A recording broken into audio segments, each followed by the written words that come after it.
Okay, they have arrived. My new Fuego dance sneakers. Let's have a look at them. Nice box. Nice logo on it. But will there be also the quality that I expected? Going to remove the cover. What's in the box? Looks nice. A leaflet.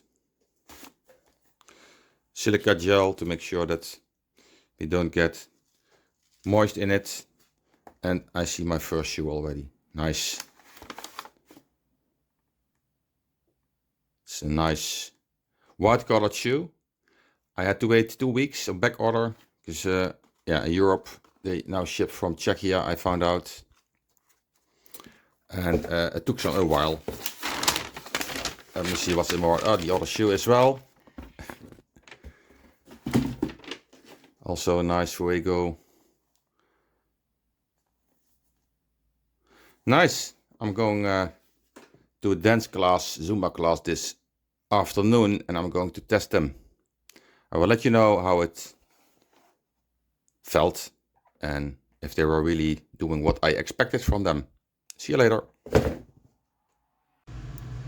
So, I have done my first Zumba class with the Fuegos. It was a pleasure.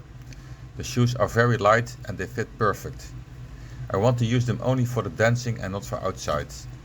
One improvement tip for Fuego is to provide a shoe bag with the shoes. Now I had to take them in the back of my other dance shoes. Well, that's it. Thanks for watching and have fun with your Fuegos.